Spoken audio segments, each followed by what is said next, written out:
Hi అండి. ఈరోజు నేను ఇంట్లో ఉన్న వాటితోనే చాలా సింపుల్‌గా వెనిల్లా ఐస్ క్రీమ్‌ని ఎలా ప్రిపేర్ చేయాలో చూపిస్తాను చూడండి. ఫస్ట్ ఒక హాఫ్ లీటర్ పాలను తీసుకోండి. చిక్కటి పాలు తీసుకోండి. ఐస్ క్రీమ్ అయితే చాలా చాలా బాగా వస్తుంది. దాంట్లోంచి 2 గంటలు పాలు తీసుకొని ఒక కూరగిన్నెలో వేసుకొని 1 ½ స్పూన్ కార్న్‌ఫ్లోర్ మిక్స్ తీసుకొని బాగా కలుపుకోండి. పిండి ముద్దలు లేకుండా అలా కలిపి పక్కన ఉంచండి. అలా కలిపిన తర్వాత మనము పాలు పెట్టుకున్నాం కదండీ, అవి చూడండి బాగా మరగడం స్టార్ట్ అయ్యాయి. అలా ఒక 5 నిమిషాలు సిమ్లోనే మరగనిచ్చుకోండి. పాల మీద పేరుకుంటుంది కదండి మీగన్ని, అది బాగా తీసుకుంటూ పాలల్లోకి వేసుకొని బాగా కలపండి. కలిపిన తర్వాత ఒక 3 స్పూన్స్ షుగర్ వేసుకోండి. ఇది సరిపోతుందండి. మీకు ఎక్కువగా షుగర్ తినాలనుకుంటే ఇంకొక 2 స్పూన్స్ ఎక్స్ట్రా యాడ్ చేసుకోండి, సరిపోతుంది. చక్కెర వేసుకున్నారు కదా అండి, దాన్ని ఒక 3 నిమిషాల సేపు మరగనివ్వండి.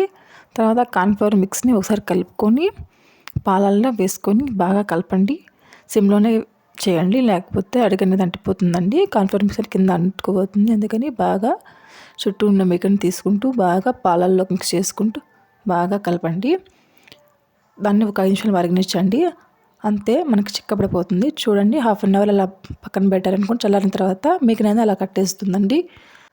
దాంట్లోకి హాఫ్ స్పూన్ వెనిలా ఎసెన్స్ని యాడ్ చేసుకోండి.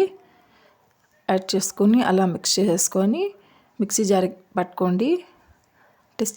ఒక 6 నిమిషం పాటు జలకిస్తూ అలా అప్పుడు ఒకేసారి గ్రైండ్ చేయకుండా జలకిస్తూ ఆపుతా అలా గ్రైండ్ చేసి పెట్టేసుకోండి. గ్రైండ్ చేసి పెట్టేసుకొని ఒక స్టీల్ డబ్బాలోకి మూత గట్టిగా ఉంటుంది కదండి, దాంట్లోకి వేసుకొని ఒక 10 అవర్స్ పాటు స్టోర్ చేసుకున్నారనుకోండి, ఐస్ క్రీమ్ పడిపోతుంది. అది ఫ్రిడ్జ్లో పెట్టుకున్న తర్వాత ఉరుకుని చూడకూడదండి. చూసారనుకోండి, గడ్డను సరిగ్గా కట్టదండి. చూడండి, నాకు ఎలా అయితే కట్టేసిందో 10 అవర్స్ అయితే చూపిస్తున్నానండి. చూడండి ఎంత బాగా కట్టేసిందో.